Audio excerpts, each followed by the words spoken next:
Olá, estamos em mais um episódio do nosso Policast, que está começando agora.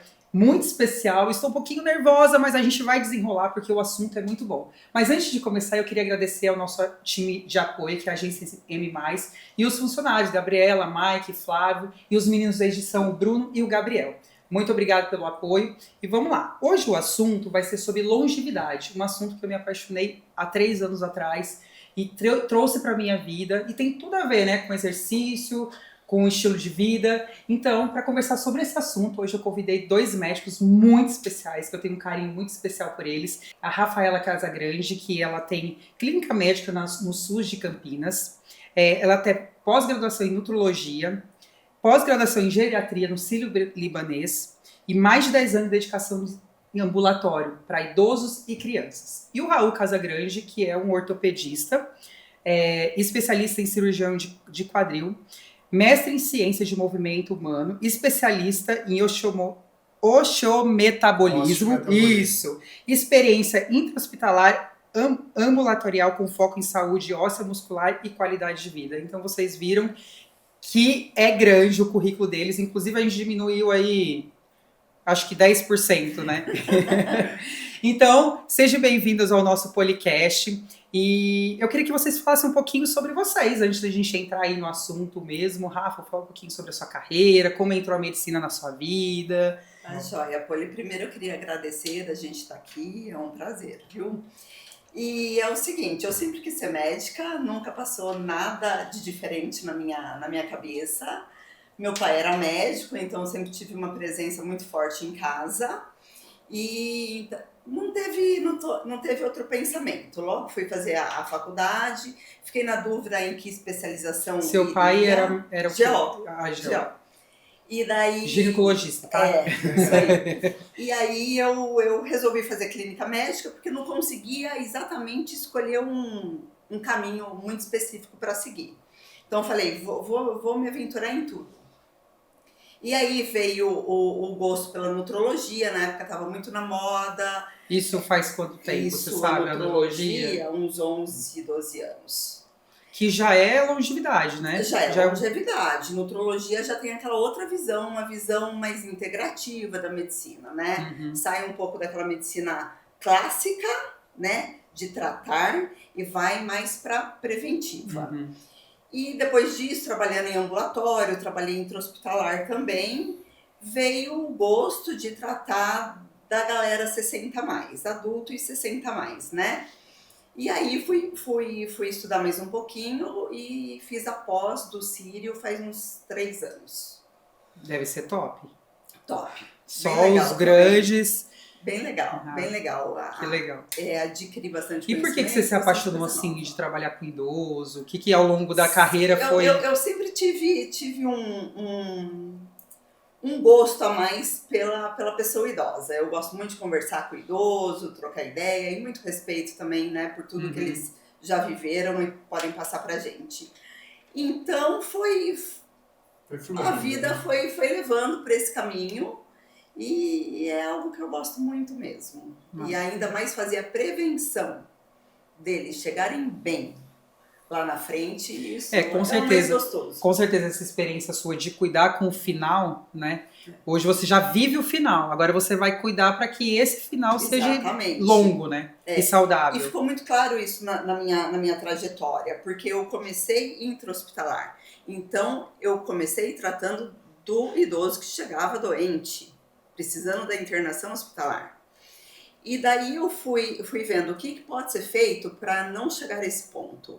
Então aí eu fui para o caminho do ambulatório e comecei a pensar dessa maneira diferente, de enxergar a medicina de um modo diferente, fazendo a prevenção. E esse idoso, vamos pôr aí, que porcentagem de idosos que chegam doentes, eles poderiam não ser doentes se tivesse cuidado antes? Muitos, né? Hoje, com o olhar que a gente tem da medicina, mais da metade, com certeza, né? Porque são sequelas de AVC, são idosos frágeis, né? Sem músculo, sem osso, sem reserva cerebral, cardíaca. Então, tudo isso a gente pode trabalhar para evitar de que cheguem dessa forma. Dessa forma. Né? Porque isso, Né? isso vai tirando a vida, né? A gente quer envelhecer, mas a gente quer envelhecer bem. Sim. A gente não quer envelhecer em cima. E isso vai tirando essa vida saudável, né? Exatamente. Que eles podem ter, né? Todo o problema que eles tiver no meio do caminho vai diminuindo a qualidade de vida deles. Aí vai chegar com 60, menos, né? Com 50 anos já perdendo essa qualidade de vida, né? Com certeza. E você, Raul, nosso ortopedista aí, fera, especialista de quadril, olha, gente, ele me conta altas cirurgias, eu fico aqui abismada, né? Mostra as fotos. Mostra as fotos, aí ele pergunta assim, você tem medo? Você não gosta? Assim, tipo, tem coisa que eu falo, não, tá bom, mas tem coisa que a gente encara, né, Raul? Bom, Poli, também sempre quis ser médico. Você não vem de uma família de médicos? Não. Meu irmão fez medicina, o irmão mais velho, e aí eu resolvi fazer também, minha irmã mais nova fez também. Então somos em três médicos. Nossa, imagina, né? Sem influência dos pais. E Imagina os três. se tivesse. Nossa Senhora! Muito legal. Haja dinheiro para custear, né? Acabou que de nós três eu resolvi ir para uma área mais cirúrgica, né? Eu sempre gostei da parte mais intervencionista da medicina e eu resolvi fazer ortopedia, também passei na prova do SUS, né? E resolvi escolher Jundiaí como local de residência médica. Jundiaí é um grande centro de trauma ortopédico e acabou que a minha formação foi muito voltada para traumatologia, para o intervencionismo. Mas você é especialista em quadril, você só Isso. opera quadril? Então, nesse primeiro momento, a minha formação dos 3 primeiros anos foi da traumatologia geral. Qualquer tipo de fratura, acidente, lesão muscular, entre outras coisas. Terminando esses 3 anos, aí eu escolhi minha subespecialização, que foi a cirurgia de fêmur, quadril e pelve, onde eu fiquei mais 2 anos no serviço. Então são 6 anos de faculdade. 6 de medicina, 3 de ortopedia, 2 de cirurgia. Faz o cálculo aí, produção. E, bom, daí eu optei por fazer essa especialização porque foi uma coisa que me chamou muito a atenção durante a residência, porque todo mundo achava muito difícil. E para mim sempre foi muito difícil. Assim, tudo que eu aprendi eu tive que treinar mais vezes para que eu conseguisse fazer bem. Ele sempre me fala que o cirurgião bom é aquele que treina, que opera. Opera melhor quem opera mais. Essa é a regra. Então, assim, você estar num grande centro te faz realmente você operar melhor. E nesse período eu tratava mais o paciente, era mais intervencionista, então tratando a fratura, paciente com fratura. Mas com o passar do tempo, eu comecei a notar que dá para prevenir. Esse paciente, que é um idoso, que teve uma queda, esse paciente ele pode evitar a queda. E o resultado da prevenção, muitas vezes, é melhor do que o tratamento cirúrgico. Sim, com certeza. Então, por que não a gente pegar esse paciente um ponto antes? Foi aí, então, que eu resolvi fazer o meu mestrado em Ciências do Movimento Humano. Esse mestrado, assim, abriu o leque, abriu minha cabeça, para que eu conseguisse, então, estudar outras formas, estudar fisiologia, estudar biomecânica, ter uma linha de pensamento em treinamento desportivo, e aí poder, então, promover também no meu consultório uma prevenção das lesões, das fraturas e tudo mais. É muito legal. Inclusive, eu sou apaixonada, né? Eu absorvo bastante o Raul aqui, porque eu acredito muito nisso, né? O exercício, ele cura, né? Sem dúvida. Ele cura. Então, quando a gente ouve falar, né? Ah, reserva, depende da reserva do paciente. Essa reserva é músculo, gente, né?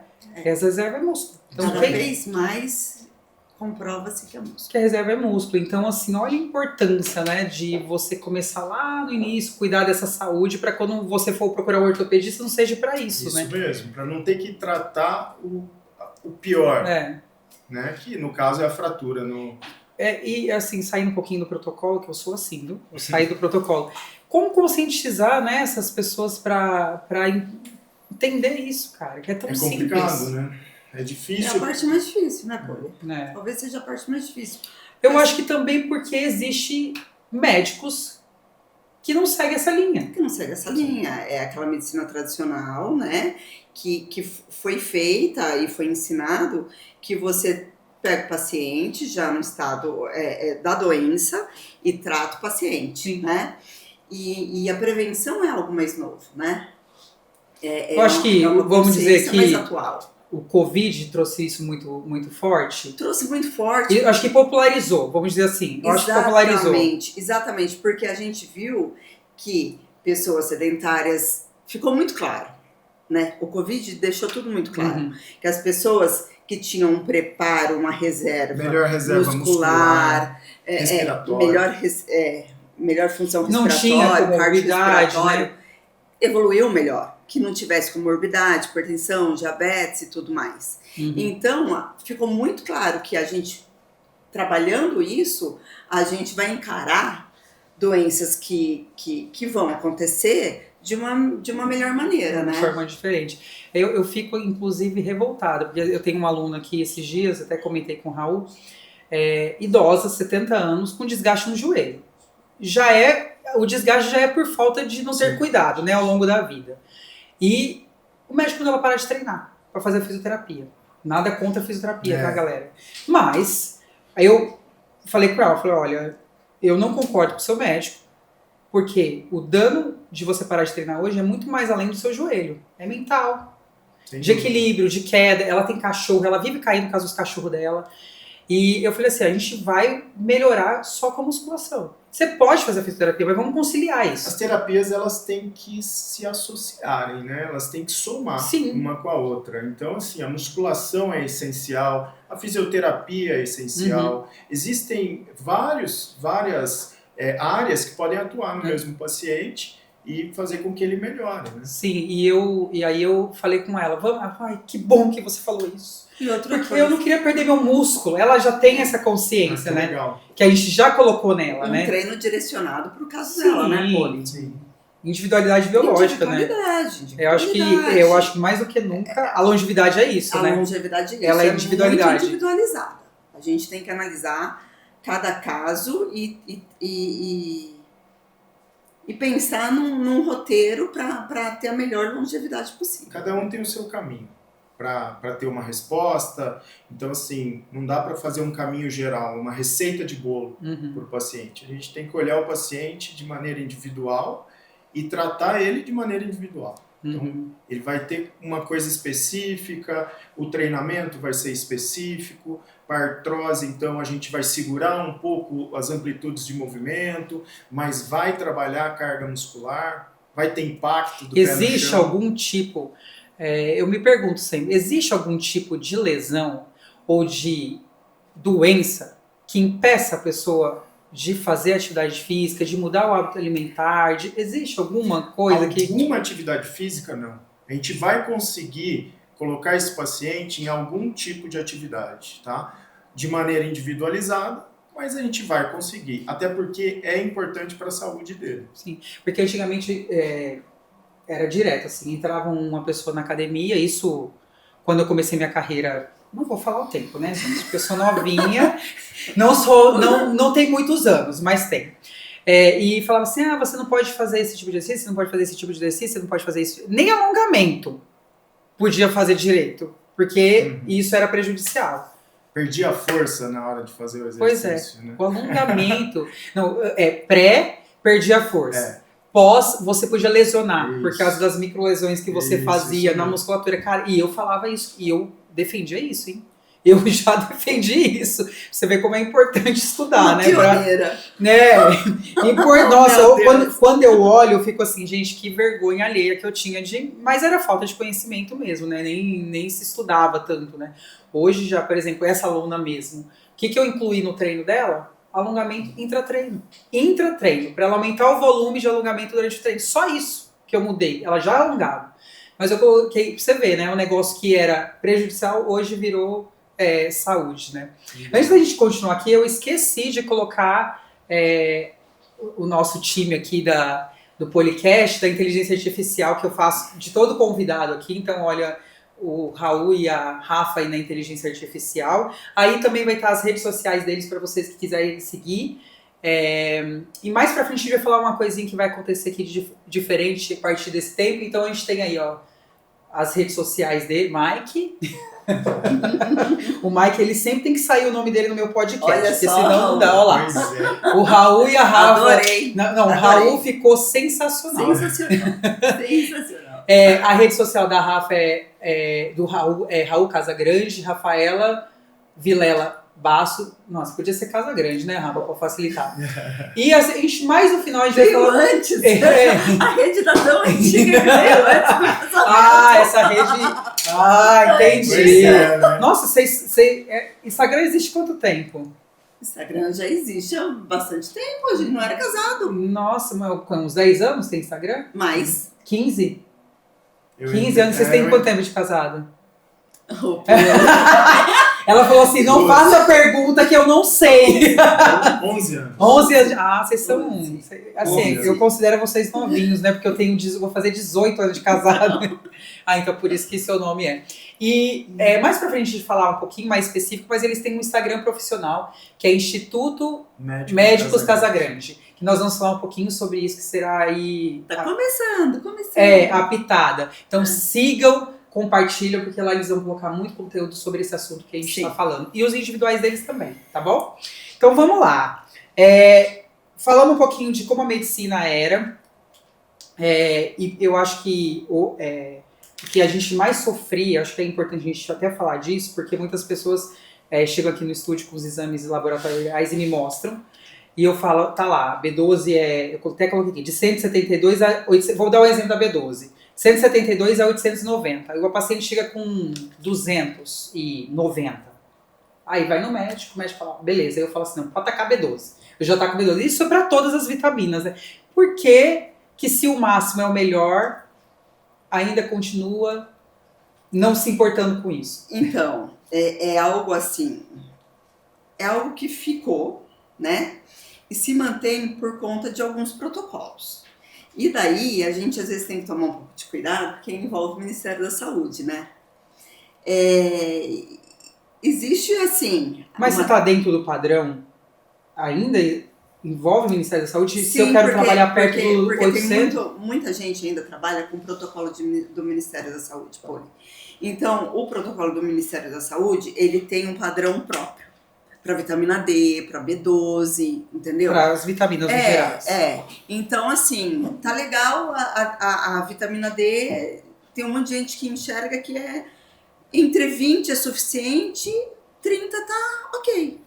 E 30 tá ok para proteção óssea, mas não tá ok para todo o resto da importância da vitamina D, que aí a gente prefere ir por volta de 60 mais. Olha, o ortopedista é menos político, né? Então, assim, o custo... Não, mas então abrindo aspas, fechando aspas, essa política da medicina influencia nesse nível? Você colocar que uma vitamina D, o nível tido como normal é 20 ou 30, é uma coisa. Você falar que esse nível de vitamina D é 50... você vai gerar um custo muito grande, porque a população toda vai buscar essa vitamina de 50. Seja em âmbito particular ou em âmbito público. Isso, é mais por causa do público, né? Isso é difícil falar, então, assim, porque a vitamina D, ela tem os benefícios quando acima de 40, ela tem os benefícios em torno de 30, e foi criada uma regra, essa regra foi criada por especialistas e a gente tem que respeitar esse protocolo deles. Mas dentro da medicina preventiva, longevidade, são valores baixos. Então tem uma medicina nova, né? Que vai quebrar essa? Isso. E vai quebrar essa? Existem países que têm um avanço maior nisso que quebrou? Geralmente é no particular. Na rede privada, né? No público. E, cara, seria tão importante pro público, né? Porque seria muito mais barato. Mas você vê protocolo de Ministério da Saúde, não só do Ministério da Saúde, mas protocolos das prefeituras mesmo, né? Da saúde de cada prefeitura, que não precisa solicitar esse tipo de exame. Não precisa de vitamina D, não precisa de B12 na rotina do paciente. Então aí vai muito do médico que está atendendo. Hoje em dia, a a maioria não digo, mas 50% dos médicos já colocam na sua rotina a vitamina D e a B12, certo? Mas ó, vou falar para você, os planos de saúde ainda pedem um relatório assim, específico do médico com a B12, por exemplo. Eles não, por exemplo, uma vitamina D, eles fazem de boa, mas o B12, eles pedem sempre um relatório médico. Além do KNAI, como que chama? Não é KNAI? Do CID. Do CID, que o médico coloca, né, da importância que tem que fazer, ele tem que fazer um relatório, meu plano pelo menos assim, e outros que eu já vi, tem que fazer um relatório por que você está pedindo a B12, gente. É custo. Agora você imagina isso numa cidade toda. É custo. Então, assim... Mas eles não pensam... só que se você pensar lá na frente, Sim. você está evitando doença, vai te custar menos, né? Custa menos. Isso vai mudar um dia? Vocês acreditam? Olha, eu assim, eu tenho sorte de onde eu trabalho, que eu posso solicitar o que eu quero, então eu consigo ver o paciente de uma maneira bem global, fazendo medicina pública. Eu acho que... Mas não são todos os lugares. Eu e a Rafaela, eu acho que nós trabalhamos em ilhas. A Rafa trabalha aí, Paulínia, né? Paulínia. E você... Ela tem tudo que ela precisa para tratar bem um paciente.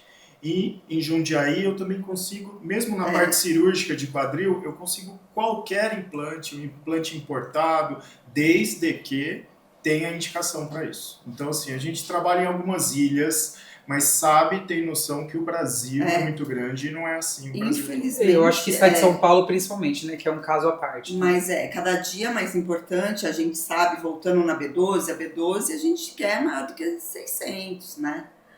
Nossa, a gente quer maior. Eu sou vegetariana, 60. né? Depois que eu descobri a B12 na minha vida, gente, não quero mais e é o relato de grande parte dos pacientes. Aqueles pacientes que chegam com uma B12 de 200, na hora que você repõe, eles falam, mudou minha vida. Muda minha vida. Uma B12 mais alta muda a vida, uma D mais alta muda a vida. Então, vai a importância da gente, do médico e do paciente também se responsabilizar de procurar ir atrás e melhorar a sua própria vida. Eu acho que esse é um grande problema, né? Nós pacientes não temos conhecimento. Eu então acho que precisa da orientação do médico, né, Poli? Se você vai procurando, você tem que ter um feedback. Mas eu acho que mesmo a gente tendo... Eu falo isso para todo mundo. Mesmo você tendo conhecimento, o médico tendo conhecimento, você precisa ter. Né? A gente precisa ter essa necessidade de conhecer o nosso corpo. Que nem tem uma aluna minha que se machucou e ela estava no protocolo de tratamento e toda vez que ela via me questionar, ela falava assim, por quê que a pessoa falou isso para você? Por quê? Ela, não sei. Eu falei, mas você tem que questionar, você tem que entender. É você, é o seu problema. Na consulta não precisa ter medo do médico. Entendeu? Por quê? Pode perguntar. Por que esse profissional te orientou isso? Por que aí eu falava, a minha opinião é essa. Você tem que perguntar por que eu tô dando essa opinião, né? Como profissional. Porque é o seu corpo, é a sua vida, é a sua qualidade pós-cirurgia, a sua qualidade de vida. Então, assim, cara, as pessoas precisam entender que elas precisam conhecer. Né? Não é tão difícil assim, né? A internet tá aí. Tudo bem que tem coisa... conhecer e questionar, né? E questionar. A internet, tudo bem que a internet tem muita coisa ruim, mas você pode filtrar e ter tudo isso. Tem muita coisa boa. O conhecimento tá todo lá, né? Assim, os livros, os artigos. Eu costumo falar para os estudantes da Faculdade de Medicina de Jundiaí e para os residentes lá de Jundiaí, que quando eles resolvem dar uma aula, é para eles ficarem tranquilos. Porque eles estudaram aquilo e naquele momento eles são os que sabem mais sobre aquilo. Porque ele ficou uma semana estudando aquilo. Sim. Então, assim, ele vai dar aquela aula, ele está dominando o assunto. Então, assim, tá na internet isso. E tem artigos bons. Então, você tem alguma patologia, dá uma lida sobre o assunto, eu acho que vale muito a pena. Vai estudar, porque quantos tratamentos, a gente vai falar um pouquinho depois, né, de menopausa, dessas questões todas, e quanto tratamento errado, né, se faz prejudicando mais ainda o paciente. É assustador. Ou não fazendo, né? Ou não fazendo, mas o Rafa, não fazer até se engole, agora fazer errado. É assustadora a quantidade. A endometriose. Qual que é o protocolo de tratamento de endometriose? É tomar anticoncepcional, e você só mascara, você só piora o problema. Então você está passando um tratamento errado. Não, eu acho isso... Eu acho que de tudo é pior do que não fazer nada. Você tem que tomar cuidado, exatamente. E você tem que que saber quem você está procurando, o que você está procurando e, na dúvida, questionar. Eu acho que é sempre importante. Eu vou falar um pouquinho como tudo isso começou, né? Eu, há uns 20 anos atrás, acho que 20, 25 anos atrás, a Glória Maria veio em rede social falar que ela comia em cápsula. E eu lembro que eu, inclusive, né, porque eu já era grande, metia a pau. Falei, como que a pessoa come em cápsula, né? O que é isso? E hoje o que eu faço, gente? Eu como em cápsula. Ela já trabalhava com a longevidade, né? Há uns 20 anos atrás, né? Você viu o corpão, a vitalidade. A vitalidade dela era um exemplo, né, disso, né? Então foi a primeira vez que eu ouvi, né, que eu tive ali o contato com isso, né? Que podia se tomar coisas para você melhorar a sua qualidade de vida. Nossa, o Mike vai me matar. Mas tá tudo bem. O Flávio também. Sorry. Eu venho de uma estrutura de saúde privilegiada. Porque o adventista, de alguma forma, a gente tem uma orientação alimentar. Então, existe o vegetarianismo dentro do adventista, existe os 7 remédios naturais para o adventista, né? Que é alimentação, exercício, sono, espiritualidade, nossa, não lembro os outros. Água, luz do sol e mais um. O ar puro. E exercício eu já falei, foi o primeiro. Então, o adventista sempre pregou isso. Então, eu cresci nesse meio. Eu acredito muito que tudo isso que surgiu de longevidade veio de estudos de populações que tinham um estilo de vida diferente, né? Que a gente conhece lá as Blue Zones, né? Me fala um pouquinho aí sobre isso aí. Então, que legal, eu não sabia sobre os pilares do eu cresci, né? E assim, todo ano tem até tem um Ministério da Saúde dentro da Igreja Adventista que eles fazem todo ano uma programação e trabalham os 7 remédios naturais. Exatamente, da longevidade, né? Porque assim, a gente tem vários pilares, tem gente que fala 5 pilares, 7 pilares, 10 pilares 9 hábitos da longevidade, né? E tudo combina muito bem com as Zonas Azuis, que tem o livro, que tem o documentário, que vale muito a pena assistir, que eu acho que é um conhecimento gigantesco o documentário e o livro, né? Essa pesquisa, foi uma pesquisa. Então, os pilares são atividade física, sono, uma boa alimentação, né? Principalmente fugir dos ultraprocessados. Descascar mais e abrir menos. Exatamente. Que mais que tem? Sono. O controle do estresse. Tem o propósito da vida, né? A espiritualidade. Então, e na hora que você assiste documentário, lê e vai estudar sobre longevidade, é bem isso mesmo, né, Poli? Sobre os Blue Zones, né? Tem uma coisa interessante lá, a média de idade é 90 anos. Sabe qual que é a média de idade do Brasil? 77. Nossa. Então, a gente pensa assim, quando eu assisti o documentário, eu pensei assim, o que a gente precisa fazer para viver 23 anos a mais? De média, né? De média. De média. É muito, né? Então, nós estamos muito errados, né? Assim, a gente veio ganhando, mas perto dessa população que tem a galerinha do Japão, o pessoal da Califórnia. Loma Linda, inclusive a gente esteve lá, a gente foi lá em Loma Linda. É idoso, os caras são kaká. Mas são viris, né? Que é a diferença, né? Então, na hora que você vai avaliar todas essas, tem Costa Rica. Tem um estilo de comidas que é mediterrâneo. Tem sardenha, tem na Grécia. Tem 2 grupos aqui no Brasil sendo estudado para ser Zona Azul. Tem no Rio Grande do Sul, no Rio Grande do Sul e perto de Manaus. E daí você vê que todos... Mas aí existe uma pesquisa... Existe uma pesquisa... Eles pesquisam o estilo de vida dessas pessoas. Eles vão estudar locais, populações que têm uma média de vida maior. Que tem uma longevidade. Que eles vivem mais, mas vivem com saúde. Com qualidade de vida, né?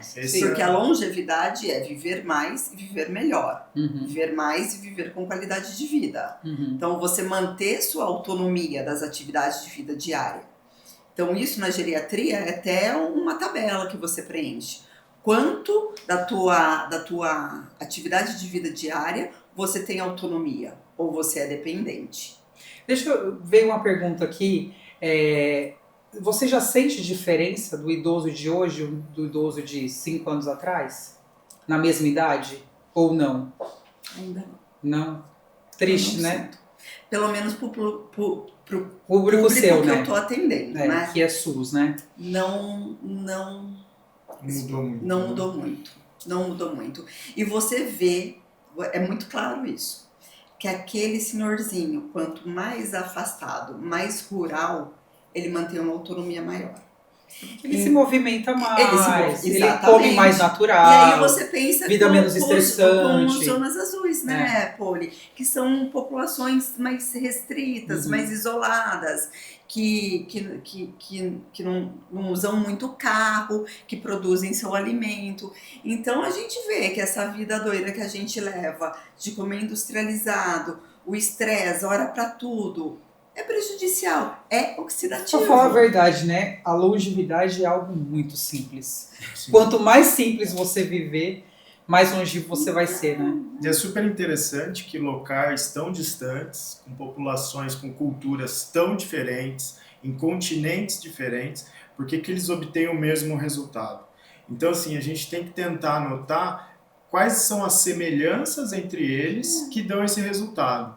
Então, o estresse, eles têm um tempo deles que eles ou entram em meditação, ou na Itália tira aquela sonequinha depois do almoço. Tem os alimentos que eles, às vezes eles plantam o alimento. Eles escolhem. 80%, isso, 80% da alimentação é de frutas e vegetais. Tem uma regrinha de sempre sair da mesa com 80% da satisfação. E da satisfação. Saciez, né? Que fala. Então, assim, você tem que somar o que aconteceu em cada lugar e tentar trazer para a nossa vida. Né? Mas aí é um trabalho muito árduo, né? Um trabalho diário. São menos inflamados, né? Eu acho, cada vez mais, eu acho que está tudo na oxidação. São menos inflamados. Inclusive, eu faço aqui num desafio no estúdio, que ele tem essa função de desinflamar, né? De 21 dias. E uma dessas idosas que vem por causa de lesão, ela chegou assim pra mim e falou assim: gente, como minha vida mudou ficar sem açúcar. Eu nunca imaginei, nunca, na vida que eu ia ter energia que eu tô tendo em 21 dias. Porque ela ficou sem açúcar. Imagina viver uma vida com menos açúcar, né? Não, a gente não vai tirar, né? Mas viver uma vida com menos açúcar, com menos... Na verdade, a longevidade é estilo de vida, né? Não tem outra coisa, né? Sim. Ser longevo é o estilo de vida. É dormir cedo, é hábito, que é o simples mesmo, né? Eu queria saber quanto que a genética influencia para você perder essa longevidade. Ela tem um fator... Por exemplo, eu sou uma pessoa que sou da Zona Azul, né? Que cuido e tal. Quanto a minha genética ruim vai influenciar? Olha, se você... Vamos lá para a década de 90. A genética influenciava pra caramba. Cada vez mais a genética está perdendo o lugar dela na longevidade. Quando a gente pensa em obesidade é diferente. Mas na longevidade, a genética, ela tá levando uma culpa aí de até 25%. Ou seja, é pouco, né? É pouco. A gente pensava, já pensou em 60%, 50%. Sim. Hoje é de 5% a 25%. É o ambiente hoje, né? Hoje, o ambiente, Poli, é muito importante. O que você faz com o teu corpo, com a tua vida, é muito importante. Então, a consciência que a gente tem que ter é essa. Então, adoram dizer, né, que sou gordo porque eu tenho problema na tireoide, eu não como e tenho problema na tireoide, eu tenho isso por causa de... Então, a genética, genética, ela tá lá. Mas não é porque a minha mãe teve alguma doença que necessariamente eu vou ter. Não vamos botar a culpa só na mãe, só no pai, só na avó, no vô. é também a vida que a gente leva. É o que a gente come, é o que a gente faz, é o quanto a gente é sedentário e tudo mais, né? Uhum. A tudo que a gente é exposto, porque hoje em dia nós somos expostos a muita coisa, né? Então, a genética, ela tá levando, a gente carrega ela, isso não tem como, Uhum. mas hoje é menos importante, não. É menos significativa como pensava-se que era no passado. Ela vai influenciar menos, né, no resultado final. Exatamente. Tem como a gente buscar Uhum. o melhor. Uhum. Tem como a gente buscar o melhor. Pô, ele tem um fato interessante sobre isso, que, assim, dois gêmeos, então, ou seja, eles têm a mesma genética, e eles foram criados em ambientes diferentes. Uhum. O pai criou e a mãe criou, eles foram criados em ambientes diferentes. Ou seja, ambos têm a genética para hipertensão, diabetes, obesidade, são gêmeos idênticos.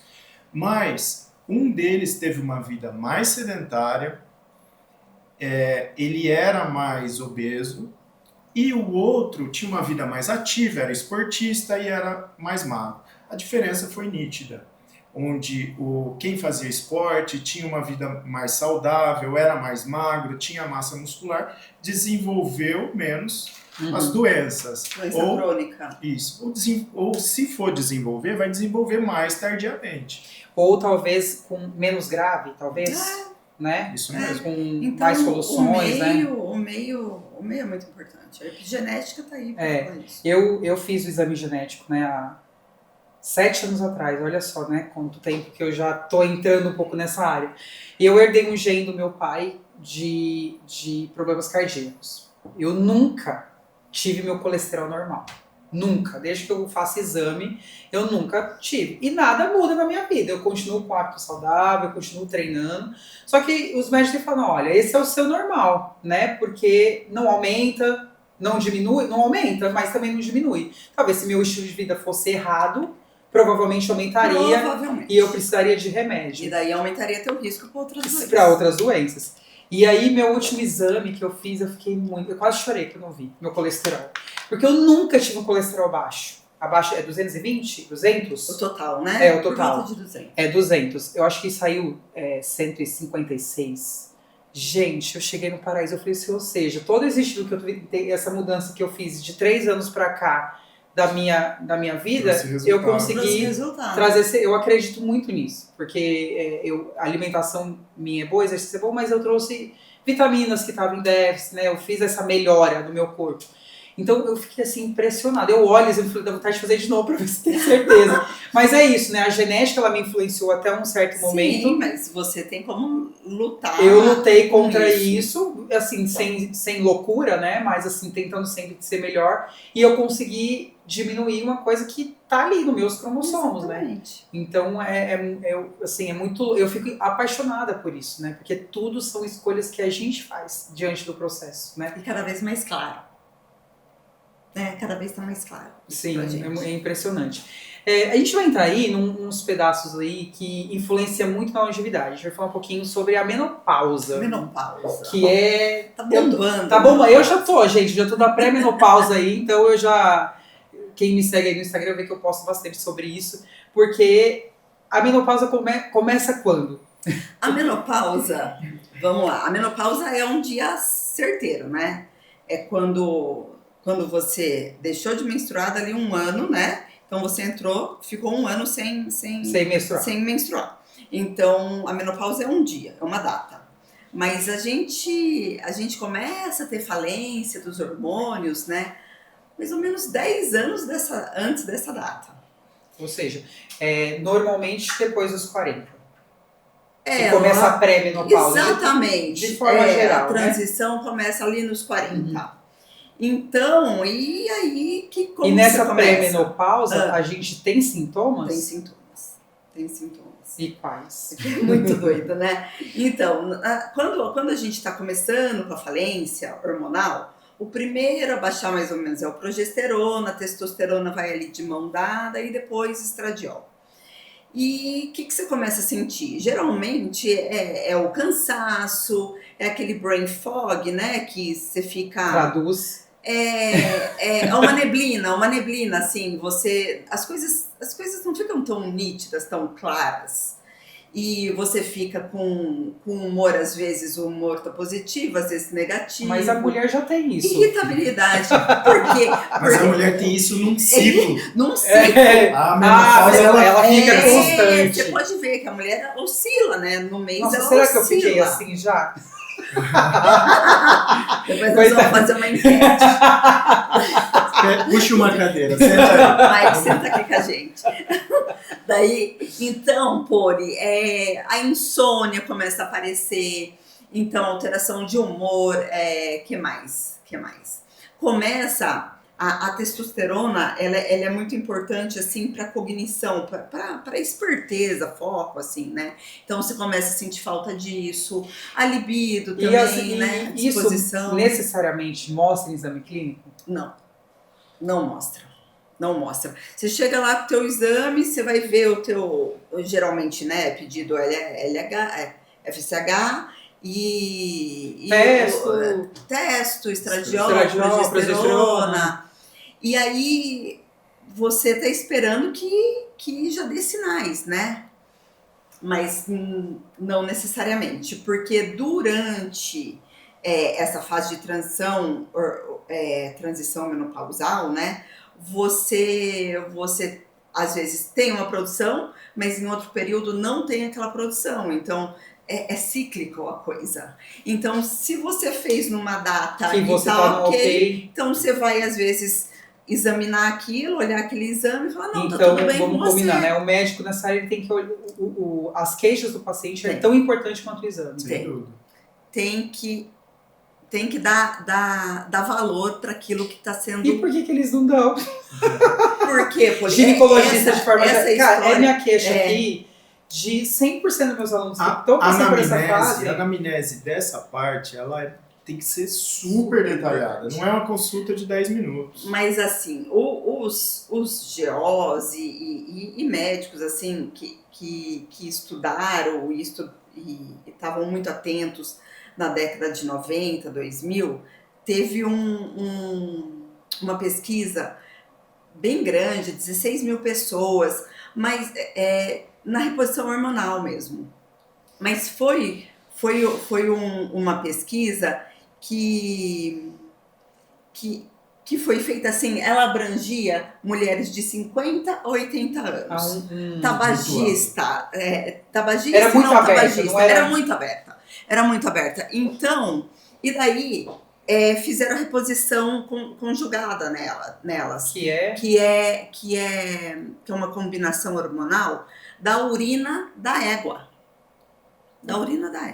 Então, nesse grupo populacional, eles tiveram que interromper o tratamento porque elas pioraram de evento cardiovascular, elas fizeram trombose, aumentaram a chance de câncer. Mas por quê? Porque a pesquisa foi feita em uma faixa etária gigantesca, 40% era tabagista, 40%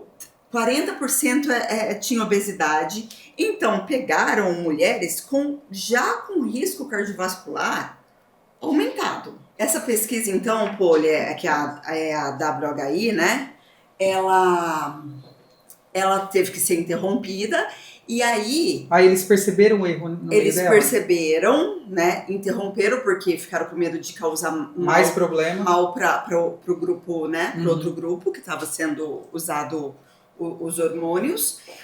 E aí os médicos que viveram isso, estudaram isso, foi divulgado, né? Que, olha, a reposição hormonal da trombose, da câncer, aumenta risco cardiovascular. E foi final da década de 90, foi interrompida, se eu não me engano, em 2000, 2002.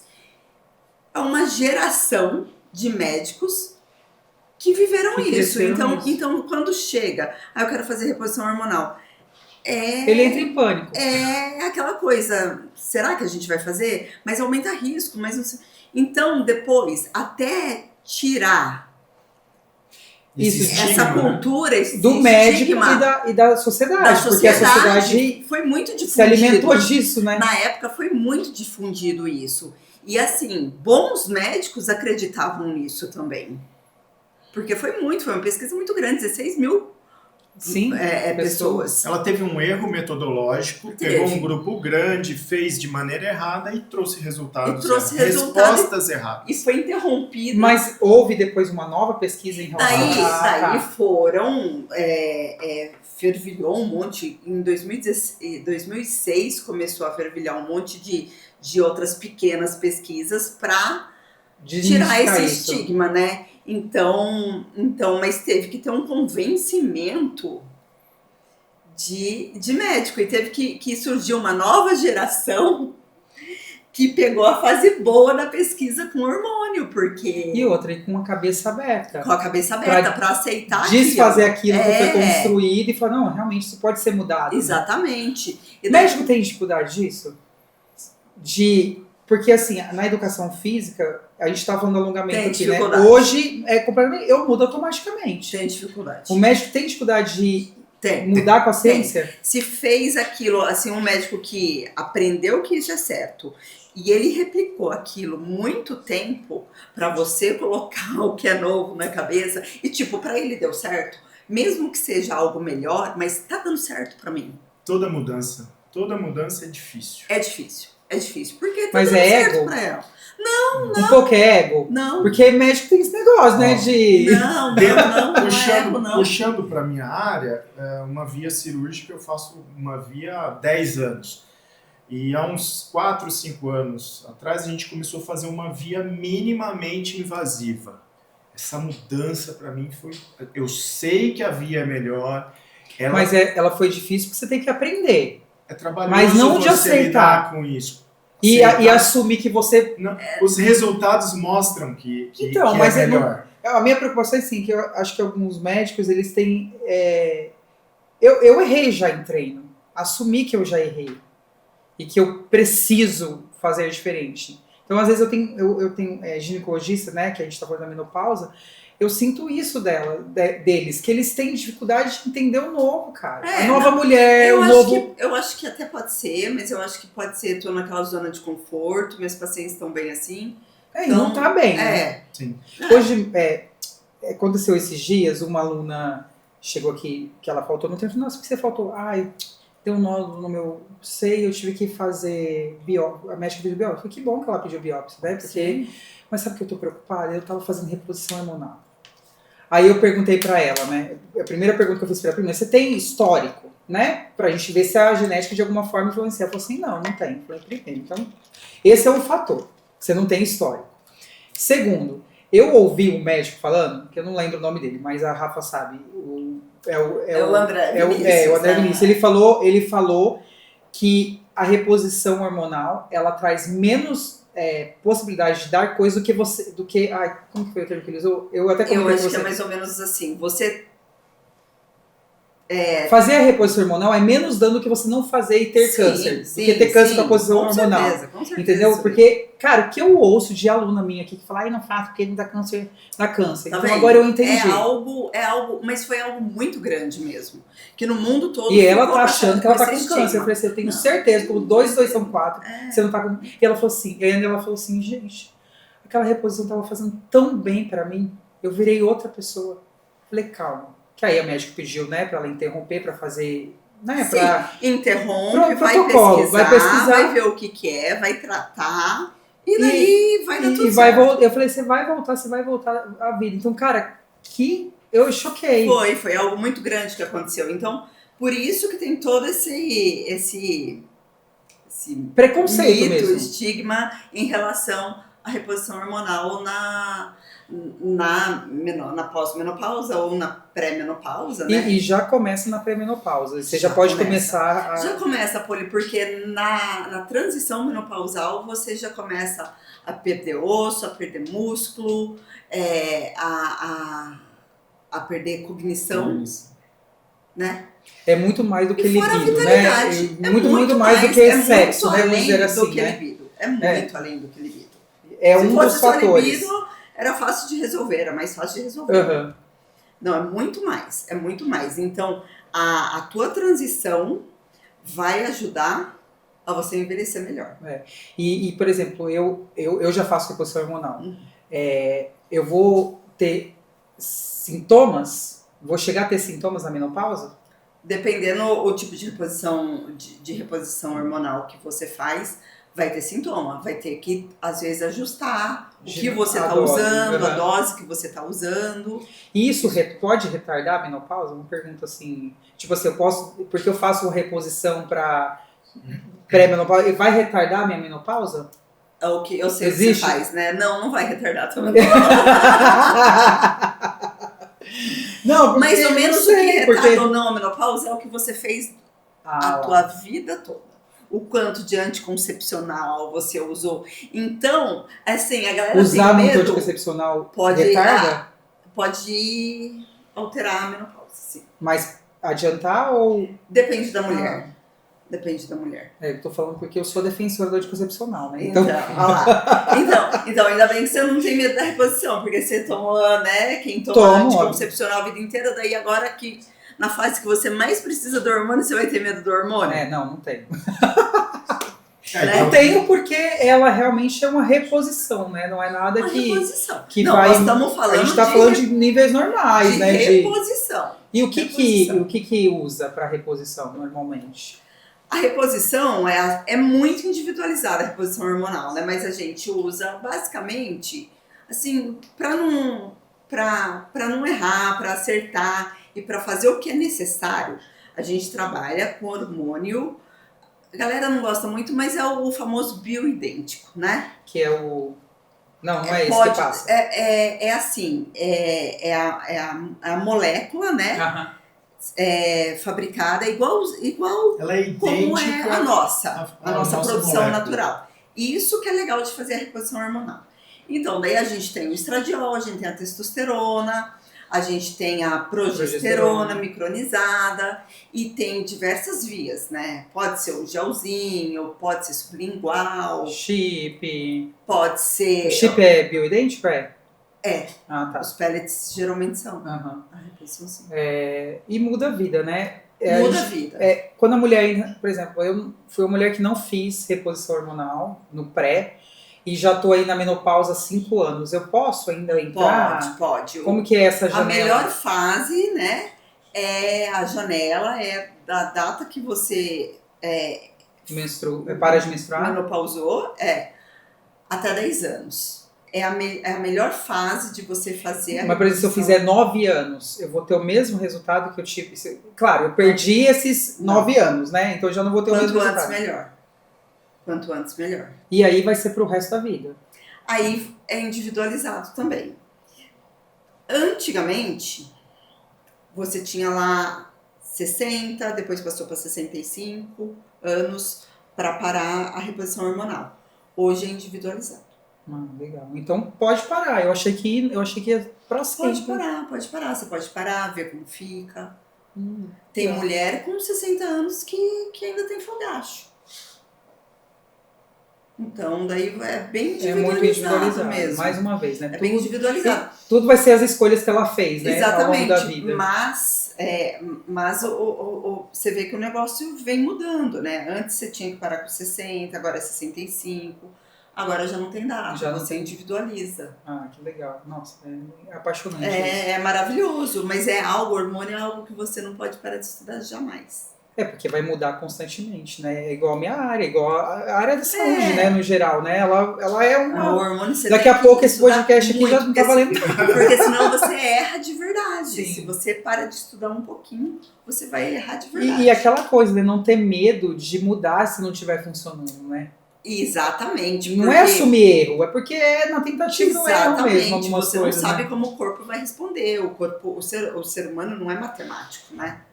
Então você vai fazer, às vezes, eu tô achando que você tá precisando de um pouquinho de estradiol e não deu certo. Rolou. A gente tem uma aluna aqui que fala que ela já tentou várias. Ela já tentou um monte, e nada funcionou pra ela. Então, pra ela, a gente pode pensar em outra coisa, né?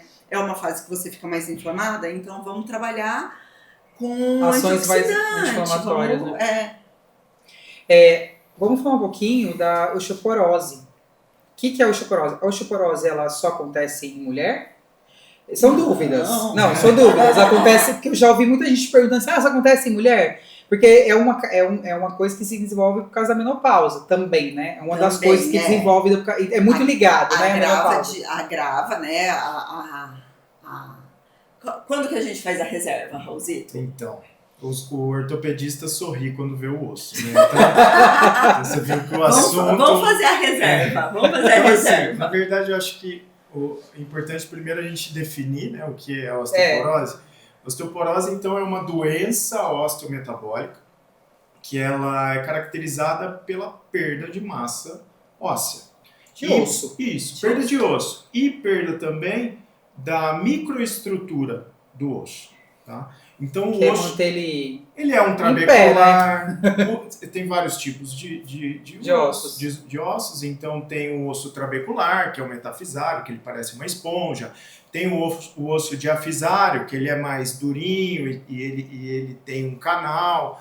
Então, assim, essa estrutura do osso ela é diferente do tipo de osso que é. É isso. E o que acontece é que a nossa reserva óssea ela é feita em torno de 30, 35, 40 anos. Mas como que é feita essa reserva? Através de alimentação, atividade física, nosso metabolismo. É a hora que a gente está subindo esse morro, tá? E é a hora que a gente faz a nossa reserva para que a gente tenha uma densidade mineral óssea boa com 70, 80, quando passar pela menopausa, né? Isso mesmo. Que pode causar, né? E é uma doença ingrata com as mulheres. Ela é silenciosa. Né? E ela é ingrata com as mulheres, porque a mulher acaba entrando na menopausa, o estrogênio abaixa, e a falta do estrogênio ela é intimamente ligada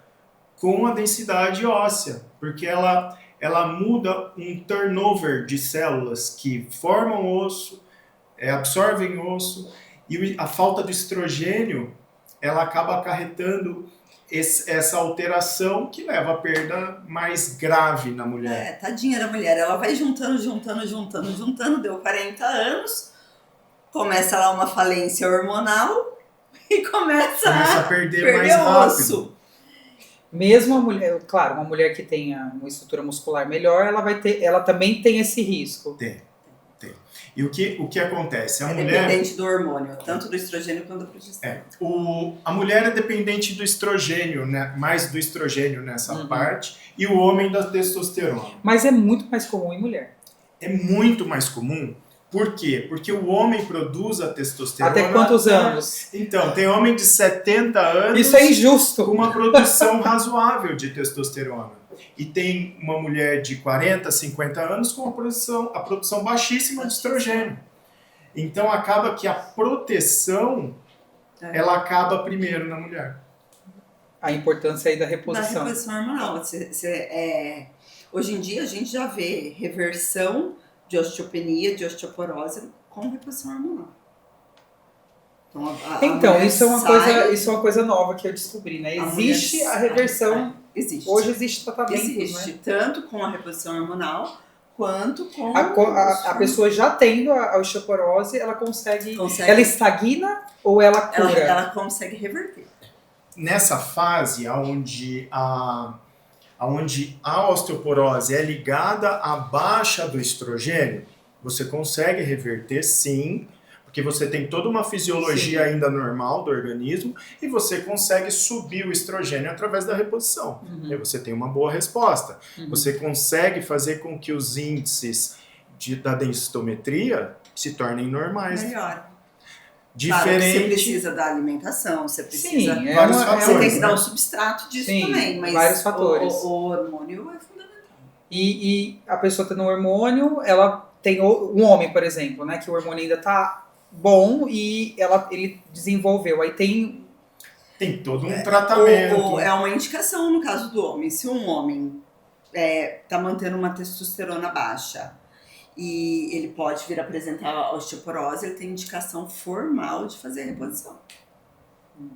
Mesmo que ele não tenha queixas, sabe? Entendi. Se pra ele tá tudo bem. E hoje existe soros, né? Tem uns negócios assim que pode tomar, que é o cálcio direto ali, né, no caso? Como que... Na verdade, existem algumas linhas de tratamento, né?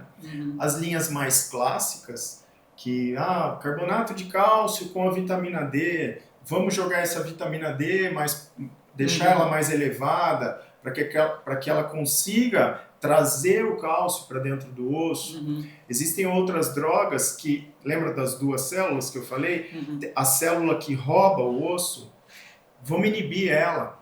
Então tem o alendronato, o risendronato e ibandronato que atuam paralisando essa célula de reabsorção. E isso também gera uma melhora. Só que são drogas que têm uma indicação e tem uma resposta mais lenta. Então, elas são drogas para ser utilizada de maneira contínua, crônica, né? Crônica. E a resposta delas, muitas vezes, não é uma resposta assim super evidente. Você consegue diminuir os índices de fratura, essa é a resposta. Mas você olha na densitometria, subiu 5%. Ou às vezes mantém, ou manteve. Mas você tem uma resposta da diminuição da fratura. Agora, existem drogas novas, né?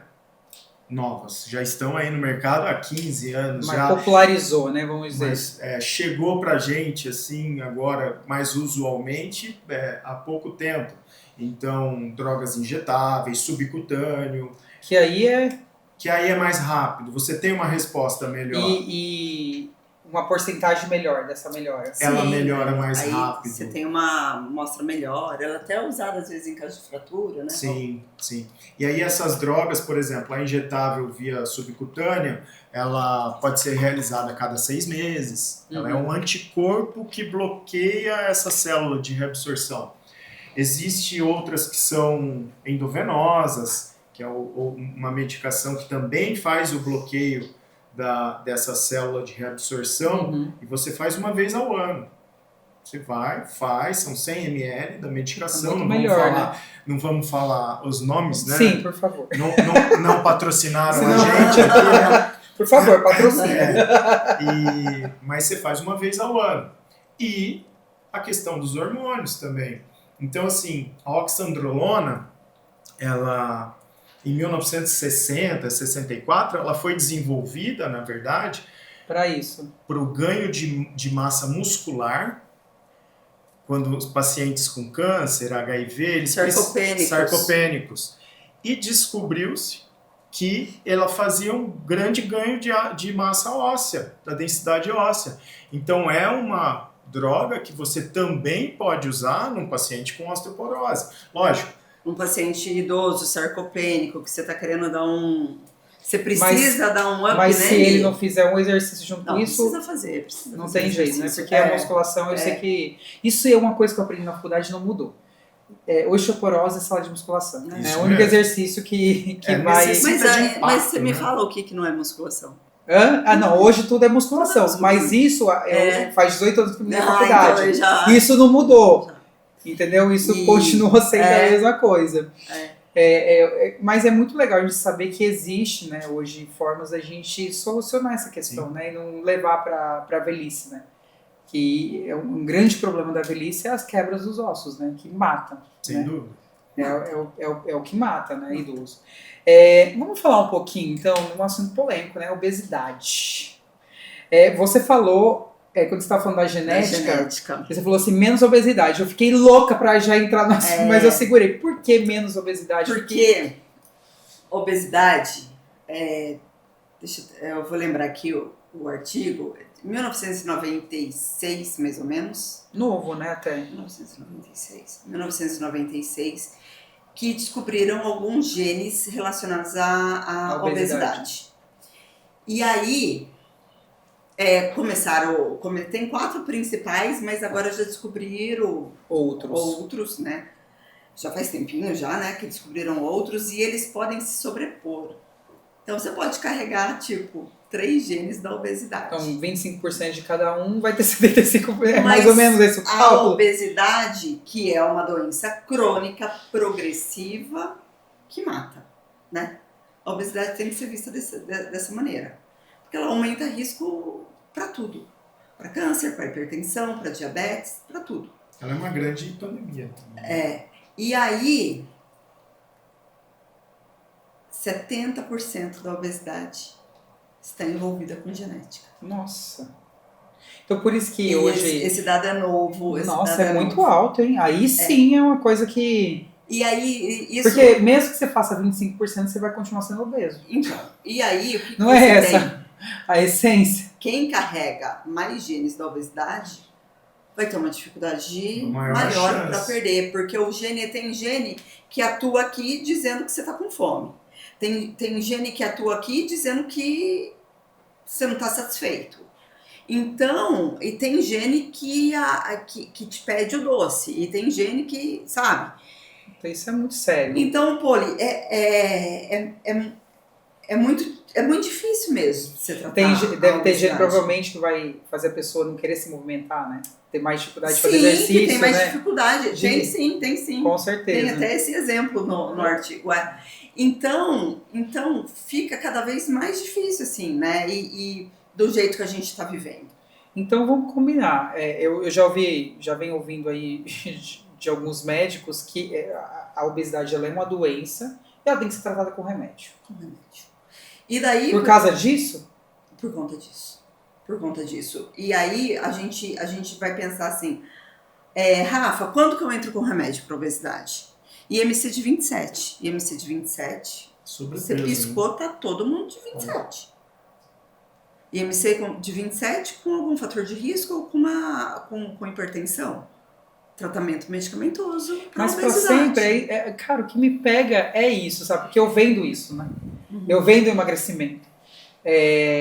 Eu sei que mesmo a pessoa que vai tomar um remédio, ela precisa do exercício. Em qualquer momento ela vai precisar do exercício. Você imagina, se ela tem lá 70%, 60%, sei lá quanto, né? Mas ela tem um fator genético para aquilo. Então ela já tem que lutar contra e usar das armas que ela tem.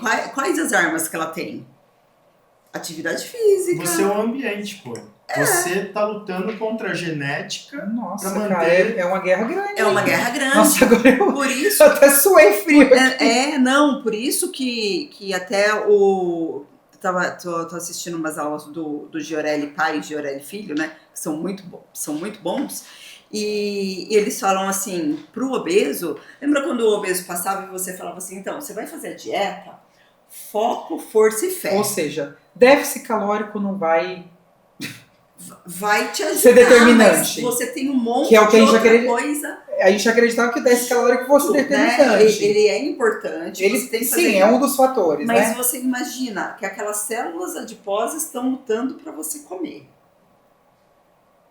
Porque a obesidade é doença. A gordura do obeso é diferente da gordura do magro que faz academia, que não tem dificuldade.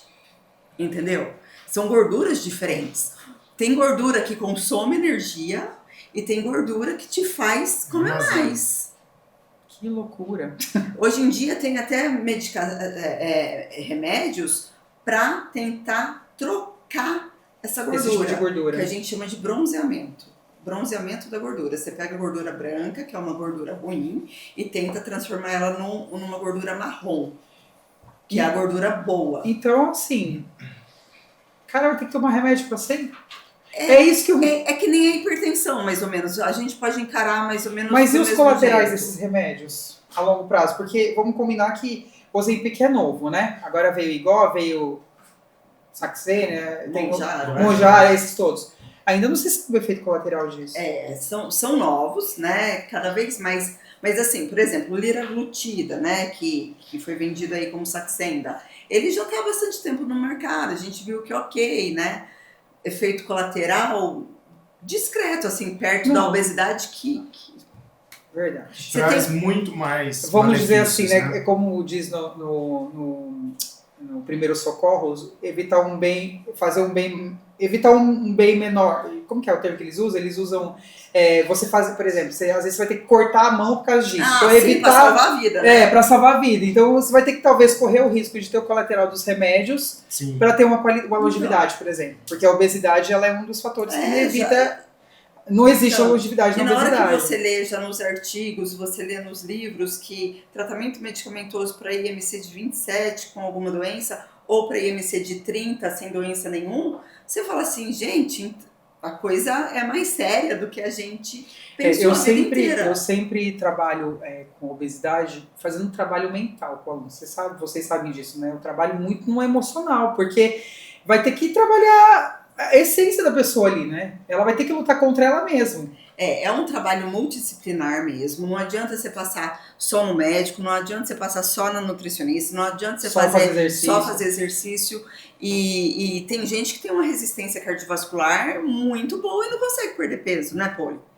Às vezes a pessoa tá. Um dos grandes problemas da obesidade, né? Ele tá tão inflamado que a gente não consegue reverter essa inflamação. Você vê, a pessoa corre bem, a pessoa puxa peso bem e mesmo assim não consegue perder. Então porque ela tem que ser um trabalho multidisciplinar mesmo. Eu fiz um podcast com a Ari, né, nutricionista, e ela falou isso, cara. Enquanto a gente não trazer a desinflamação pro corpo, os resultados de nada. E não tem como. O obeso é inflamado. Ele é inflamado. Como quem tem algumas outras doenças crônicas são inflamados. Então você precisa daquele equilíbrio daquele corpo para você conseguir gerenciar e trabalhar no gasto calórico, né? Uhum. Por exemplo... Porque eu falo assim, eu sempre falo, o problema de emagrecimento às vezes não é nem emagrecer, é o depois que você chegou lá. Manutenção. É muito difícil. A manutenção. Né? É muito difícil. Então nessa manutenção ele vai ter que ali usar um medicamento para poder, talvez a dosagem mais baixa. Às vezes mais baixa, às vezes... Você segura uma medicação, fica com fitoterápico, vê como vai, mas sempre tá olhando de perto. O ganho muscular ajuda nisso. Sim, o ganho muscular. Porque aumenta o metabolismo basal. Então, assim, o metabolismo basal dele subiu para 1.800 calorias, 2.000. Fica mais fácil ele ter uma dieta um pouco mais regrada, é diferente de você fazer uma dieta de 1.300 calorias. Mas mesmo assim ele continua com o gênio. Então vamos combinar, né? Por exemplo, tanto a pessoa que opta, né, por um medicamento para a forma de emagrecimento como o bariátrico, ele também tem que continuar um tratamento pós. Sim. Por isso que a gente ouve tantos casos de bariátrico que voltaram, porque ele fez a bariátrica, achou que cortou lá. Ele também vai ter que buscar um meio de... o emagrecimento chegou, quando chegou ele vai precisar buscar... Você troca a doença. A doença era a obesidade e a doença passa a ser uma síndrome desabsortiva, que é a cirurgia bariátrica. E aí você tem que lidar com ela. Sim, mas se você também não cuidar da parte do emagrecimento dele, você vai voltar. Além das questões, dos danos, né, que uma cirurgia traz, né, os colaterais que a cirurgia traz, você vai precisar continuar cuidando. Tem uma frase polêmica que eles falam assim, eu sempre confundo, vou ver se eu consigo falar. Você não é obeso porque você come. Você come porque você é obeso. A doença que te faz comer. Então é isso aí, galera. É isso aí. É um conjunto. É um conjunto. Tem que buscar ajuda. É um conjunto, tem que ser visto como doença, não precisa ter preconceito, nem vergonha, nem nada. Eu acho que é uma coisa que nós, professores de educação física, vamos ter que mudar na nossa cabeça, né? Tanto o professor de educação física como o nutricionista, que a gente faz parte de um processo. A gente o nutricionista e o professor de educação é uma peça do processo. Todo mundo é uma peça, né? Mas que só em 90% dos casos, só a gente talvez não consiga atingir, por exemplo, uma pessoa que tem tantas cargas genéticas. Talvez uma pessoa que tenha menos carga genética, a gente vai conseguir ter esse emagrecimento eterno, né? Mas a pessoa que tem muita carga genética disso, provavelmente ela vai precisar de um... E a gente que tem o contato diário, ter esse conhecimento para orientar o nosso cliente, né, o nosso paciente. E por que o tratamento começa no sobrepeso? Para não chegar numa obesidade muito maior, né? Muito maior. Que normalmente e aí buscam ajuda no grau maior, né? Você tem que olhar desde que nasceu, você tem que olhar criança, adolescente, adulto, porque geralmente você vai deixando e você deixa a pessoa por ela mesma correr atrás disso, né? Mas às vezes a gente precisa já mas assim, olhar... Mas olha a importância, né? Eu como profissional que estou numa linha, né? Que vou ter o contato. Provavelmente, você é a primeira pessoa a ter contato com esse paciente. Geralmente a primeira pessoa... o professor de educação física e o nutricionista, né? Que é o que... Principalmente o professor de educação física, né?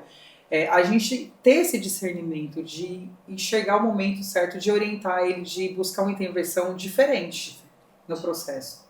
Aprendi uma aí, viu, galera? No sobrepeso. Muito legal. Eu queria falar um pouquinho, que é uma coisa, a gente já tá chegando na reta final, galera.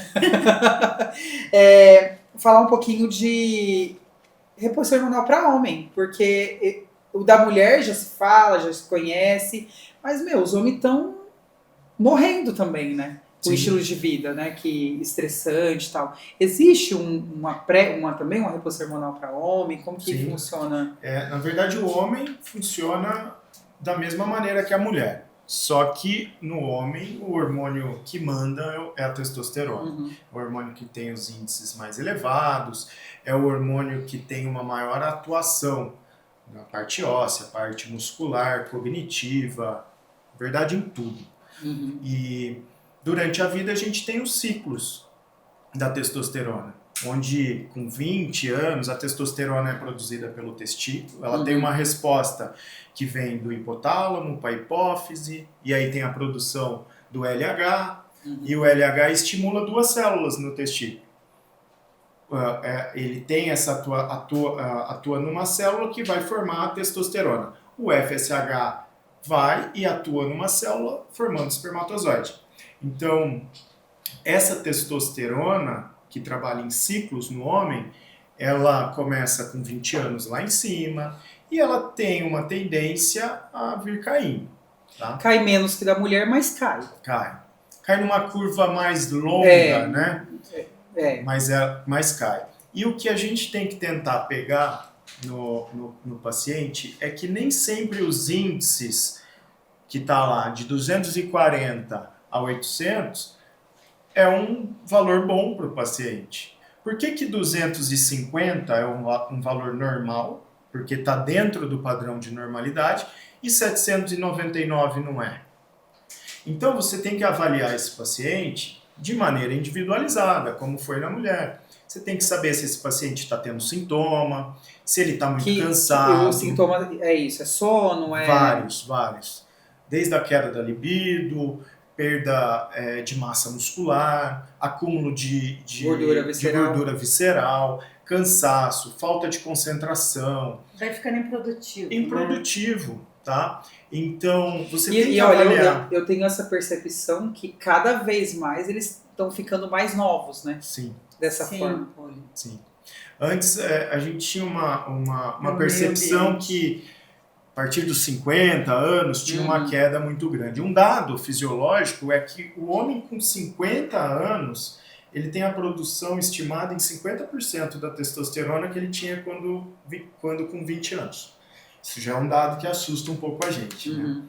Então a gente tem que trabalhar nesse paciente, nesse homem, avaliando o sintoma que ele está apresentando, e sabendo quantificar se aquela dosagem de testosterona para ele é eficaz, para que ele tenha uma vida saudável, ativa, e que ele consiga ter rendimento. E ele consegue ser reprodutivo? Então, a testosterona, quando é em reposição, uma das coisas que você sempre questiona ao paciente é: vai ter filho? Não vai? Por quê? A reposição de testosterona, ela faz um feedback negativo que vai diminuir o FSH, que é um sinalizador que vai lá no testículo e fala: vamos formar espermatozoide. Então tem que ter muito cuidado com isso. Por isso existem medicações mais adequadas para cada fase da vida. E também existem os ciclos que você pode fazer. Você desmamar do ciclo, fazer a terapia pós-ciclo. Gente, isso não é... A gente não está falando de hipertrofia, né? Para isso. A gente está falando de reposição, né? Não é para rendimento de treino. Claro que isso vai agregar, né? Nos seus treinos, né? No ganho de massa magra, que vai aumentar a sua disposição. Mas não é dosagens que fazem esse tipo de coisa, né? Sem julgamentos, assim. Sim, sem julgamentos. Então, mas a gente está falando sobre reposição. Existem os usos estéticos da testosterona? Existem. De rendimento, a gente não está julgando isso. Mas a gente está aqui, então, para falar que o uso da testosterona no homem tem que ser desmistificado. O homem eu acho pode que nem usar. se fala quase, né? Sobre isso. Tá usando testosterona, tá passando gel, tá fazendo via intramuscular. E, assim, se o homem precisar para melhorar a qualidade de vida, o rendimento, ele tem que usar. Uma aluna uma vez veio me procurar, se queixando, que assim, um novo marido, ativo, assim, com exercício e tudo mais, assim, morrendo o tempo todo.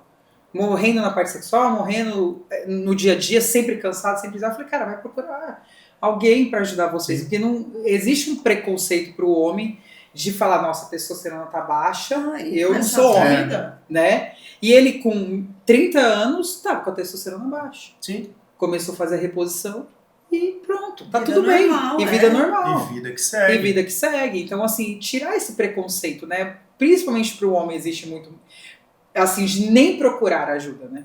A mulher ainda procura, né? O homem nem ajuda ele. A mulher procura, às vezes não encontra, né? É uma droga. O homem, mais uma vez, ele é mais simples do que a mulher.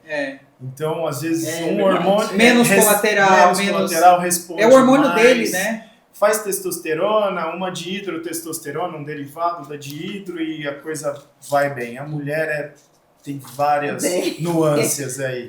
Que dó de nós. Só para começar, já tem 3 hormônios aí na mulher. Para controlar, né? Nossa Senhora. Por isso que a gente... Como que a gente vai ser sã? Por isso que é tudo nervosa.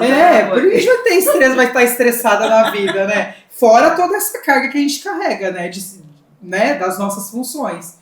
Né? Que deixa a gente... Eu sempre falo, cara, o que cansa a nossa vida é as nossas funções, cara. Esses dias eu esqueci... um ferro ligado quase 12 horas aqui em casa. E eu entrava no quarto de visita, eu sentia um cheiro de queimado, mas eu não lembrava que era o meu ferro, cara, olha o perigo. Só que ele tava assim, em pé. Aí eu falei assim, aí o Mike veio, claro, né? Brigar comigo e com toda a razão. Eu falei assim, mas sabe por quê? Alguma coisa vai dar errado na vida.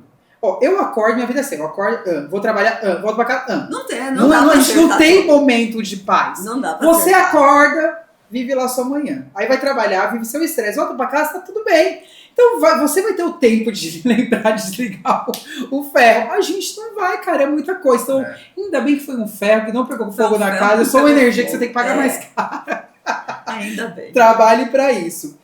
Gente, foi maravilhoso, né? Acho que dá pra fazer mais uns 10, né? Do conhecimento. Tem muito assunto. Tem muito assunto. A gente, eu não tenho mais coisa aqui. A gente só pincelou. Mas, gente, eu venho com uma grande novidade pra vocês, que, como eu tive a oportunidade há 3 anos atrás de procurar um médico, né? Que resolvesse essas questões minhas, pensando na minha longevidade, a Rafa e o Raul, eles estão abrindo uma clínica de integrar... Fala vocês, é mais melhor. Vamos lá. Aqui é o logo da clínica. O Instituto Médico Casagrande, ele nasce da ideia assim, de trabalhar com a longevidade mesmo, fazer o que a gente já faz, que eu faço saúde do adulto e do idoso, né? Formação em clínica médica e 1000 anos, Raul com 1000 anos da ortopedia, mas junto disso a gente traz essa medicina mais inovadora. Eu até acredito que os médicos como vocês, que vêm de uma carreira, né, que tem uma experiência já ali, vai ser muito mais eficiente. Não estou dizendo que o novo não vai ser, porque o novo tem a mente aberta, mas vocês trazem uma bagagem. E aquilo lá, quanto mais opera, melhor você vai ficando. É a mesma coisa. Eu acho que né? A gente tenta trazer o que é de melhor da medicina tradicional com o que é de melhor da medicina mais inovadora, né? Que trabalha a integrativa, a longevidade, a reposição da nutrologia, né? Então a gente tenta trazer os 2 melhores e a gente está então abrindo a clínica aqui em Arthur. E vocês pretendem atender online ou por enquanto só presencial? Eu gosto muito do presencial, Poli, porque eu gosto de encostar no paciente. Eu palpo barriga, eu escuto pulmão, coração. Que é aquela coisa, que é aquele atendimento personalizado, né? Personalizado, humanizado, e eu quero ver a canela para ver se inchou ou não. Eu preciso ver disso, sabe? Eu gosto muito disso. O Raul já tem uma facilidade a mais com a tecnologia. Sim. Mas sempre foi um sonho nosso, né? Ter essa clínica e nesses moldes que a gente e o que vamos lá, o que vocês vão cuidar ali? Como que vocês vão cuidar? Que tipo de pessoas vocês vão cuidar? Todos. Saúde do adulto. A gente vai, se a pessoa tem uma queixa aguda, né? Pode vir que a gente cuida. E se a pessoa estiver pensando no futuro, pode vir também que a gente vai trabalhar junto na prevenção. Osteoporose, falta de energia, tô morrendo. O que a gente ouve aqui, né, exatamente, Rafa? Eu tô morrendo, não aguento mais morrer. É isso. E daí vai ser uma consulta bem completa, a gente vai trazer a bioimpedância, vamos medir força, vamos fazer algumas parcerias com alguns testes genéticos de metabolômica e vamos trabalhar com os injetáveis também, né? Então esse sorinho aí, né, para ajudar na osteoporose, que eu tô doida, que é os antioxidantes, né, para energia. E que tem bastante coisa nova, bastante coisa, tudo comprovado cientificamente. A gente vai trabalhar de maneira ética, mas com a ciência com a gente. Com a ciência com a gente. Não pode deixar de... E vai cuidar de emagrecimento, vai cuidar de menopausa, cuidar dor de muscular, idoso, jovem que está sentindo que não está tendo um rendimento osteoporose. A gente vai tentar tratar o adulto de uma maneira mais completa. Insônia, brain fog, tudo. Gente, vai ser com certeza vai mudar muitas vidas, né? Com certeza, porque é isso que a gente espera. Eu falo que isso veio para mudar a vida da minha família. Eu comecei a longevidade aqui em casa com a Maia. Ela foi a primeira a passar no médico. Porque ela acordava dizendo que estava cansada. Todo dia ela acordava que estava cansada. Você não pode achar que uma criança que todo dia que acorda falando que está cansada é manha, né? Sim. Ela não era um dia, era todos os dias durante o mês, outro mês. Eu falei, cara, eu não posso ficar ouvindo isso. E eu não conhecia o médico de longevidade. E aí eu comentei com uma amiga minha, ela falou assim, cara, passa em fulano. E aí eu fui e passei a Maia. Quando eu passei a Maia virou outra pessoa. Eu falei, cara, eu preciso trazer isso pra minha vida e pro Mike. Né? E aí hoje a nossa família cuida da longevidade. A longevidade começa quanto mais cedo possível. Sim, né? sim. A Maia tem hoje o aluno falou na estúdio, a pessoa que vai viver 120 anos já nasceu. Eu falei, eu tenho certeza que é minha filha. Porque eu já comecei com 5 anos a cuidar da longevidade dela, né? E até hoje a gente faz o tratamento com ela de longevidade, que é vitaminas. Né? Além do estilo de vida saudável. Né? Que não adianta você meter coisa e não cuidar do resto, né? Então eu tenho certeza que vocês vão ter médicos aí que vai fazer diferença na vida de vocês. Então dezembro começa daqui 2 semanas mais ou menos, começa aí o atendimento. Vocês sigam as redes sociais deles, dá para colocar aí de novo as redes sociais para vocês terem mais informações. Eu também vou divulgar no meu Instagram aí para poder legal. Tenho muitos alunos meus para indicar, né? Inclusive eu e o Mike seremos cuidados pela Rafa e pelo Raul também. E eu queria agradecer vocês, né, pela disponibilidade de estar aqui, né, de dedicar um tempo, deixar de ficar com os filhos, né, para poder vir aqui e dividir um pouco do conhecimento de vocês, né, para poder a gente de alguma forma ajudar alguém aí do outro lado. A gente que agradece, foi um prazer muito grande estar aqui, principalmente uma pessoa que a gente admira na parte profissional e pessoal. Obrigada. E pra gente foi uma satisfação muito grande. E muito sucesso para todos, né? Para todos. Eu queria agradecer muito você por mais. Antes de terminar, eu falei assim, eu preciso oferecer alguma coisa pro Raul e pra Rafa. O que eu vou oferecer? Eu sou viciada nessas barrinhas de cereal e eu sou viciada em doce de leite. Então é uma barrinha de doce de leite para vocês aí, para adoçar um pouquinho. E é isso aí, eu queria agradecer mais uma vez o nosso apoiador, a Agência M+. Queria agradecer a Rafa e o Raul por dedicar o tempo e a gente se encontra no próximo podcast.